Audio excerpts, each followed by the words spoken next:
আজকে নৈতিকতা না থাকার কারণে যারা সাধারণ মানুষ, যাদের অত শিক্ষা দীক্ষা নেই, যাদের সার্টিফিকেট এত লম্বা নয়, তাদের দ্বারা দেশের বড় কোনো ক্ষতি হয় না। বরঞ্চ শিক্ষার এই নিয়ামত আল্লাহ তাআলা যাদেরকে দিয়েছিলেন, আমরা দেখতে পাচ্ছি কলায় কৌশলে, আকারে ইঙ্গিতে, এদিকে ওদিকে করে তারাই জনগণের সমস্ত সম্পদ তাদের পকেটে পুরে ফেলছেন। পুরে ফেলেও তারা শান্তিতে নাই। এই টাকা তারা এদেশে কাজে লাগানোর সাহস নাই, কারণ জবাব দিতে পারবে না এই টাকা কোত্থেকে পেয়েছে। এই জন্যে জনগণের টাকা পকেট কেটে এখান থেকে সংগ্রহ করে সমস্ত টাকা এখন বিদেশে পাচার করে দিচ্ছে। এ পর্যন্ত যে তথ্য এসেছে তাতে 26 লক্ষ কোটি টাকা সেই 15.5 বছরে বাংলাদেশ থেকে পাচার করা হয়েছে। আফসোস, এই সরকার খুব বড় গলায় অমুক চুর তমুক চুর মানুষকে এই ধরনের অপমান করত।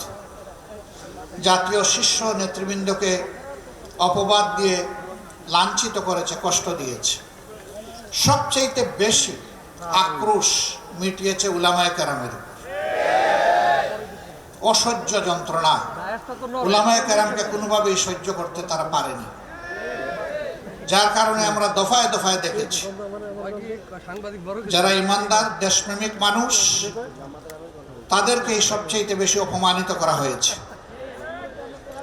হাজার হাজার উলামায়ে কেরামকে মিথ্যা মামলা দিয়ে জেলে নিয়ে লাঞ্ছিত করা হয়েছে। কোরআনের পাকি হাফিজ অনেক এতিমকে নির্বিচারে গুলি করে হত্যা করা হয়েছে। বাপখানা এমন ছিল যে এরা কোনো মানুষও নয় এবং সাধারণ প্রাণীর পর্যায়ে পড়ে না, তারা বোধহয় আরো উপেক্ষিত কোনো কিছু। শাপলা চত্বরের ঘটনা এই দেশবাসী কখনো ভুলেনি এবং ভুলবে না। এটাকে নিয়ে কত উপহাস করা হয়েছে। প্রধানমন্ত্রীর দায়িত্বপূর্ণ চেয়ারে বসে তিনি বলতে পেরেছেন যে সেখানে রক্ত ঝরেনি, সেখানে হেফাজতের লোকেরা রং ছিটিয়ে দিয়েছিল। ধিক্কার জানাই। আপনি মানুষ হলে এমন কথা মুখে আনতে পারতেন না।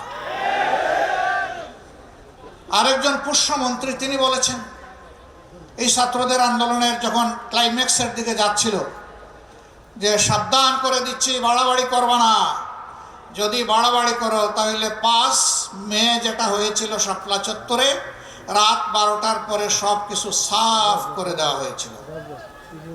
এই কথার মাধ্যমে তিনি আত্মস্বীকৃত খুনি হিসাবে তার দলকে দুনিয়ার সামনে প্রেজেন্ট করেছেন। এদের খুনের ইতিহাস নতুন নয়। আমরা শ্রদ্ধা জানাই 47-এ যারা লড়াই করেছেন, 71-এ যারা লড়াই করেছেন, 24-এ যারা লড়াই করেছেন।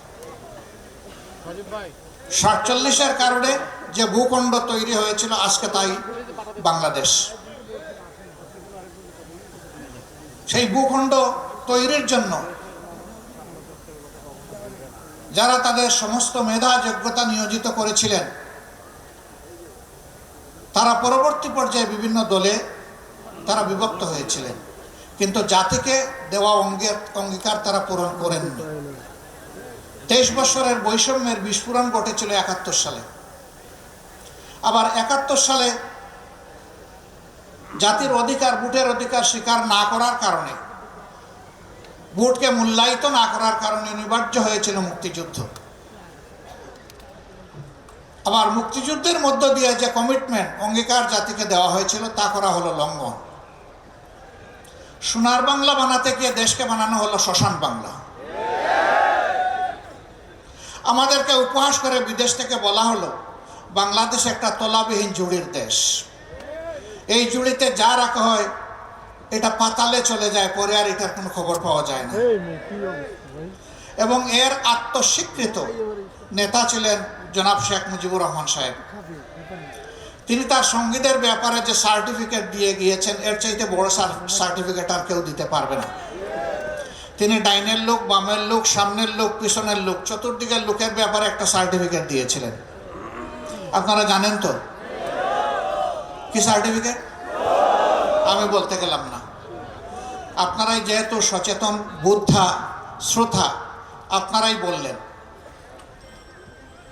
এই যাদেরকে তিনি রেখে গিয়েছিলেন তাদের বুকে দেশপ্রেম, মানুষের প্রতি মমত্ববোধ, ভালোবাসা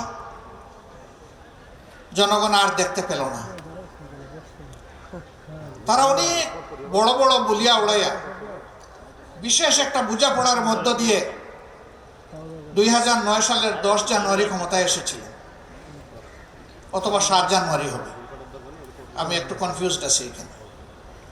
তারা ক্ষমতায় আসার পরে কি শুরু করলেন? তারা ক্ষমতায় আসার আগে যা জানান দিয়েছিলেন তাই শুরু করলেন। 2006 সালের 28 অক্টোবর জোট সরকারের শেষ দিন ছিল। সেই দিনে সারা দেশে স্বয়ং তখনকার বিরোধী দলীয় নেত্রীর আহ্বানে যারা রক্তচোষা তারা সবাই চলে এসেছিলেন ঢাকায়।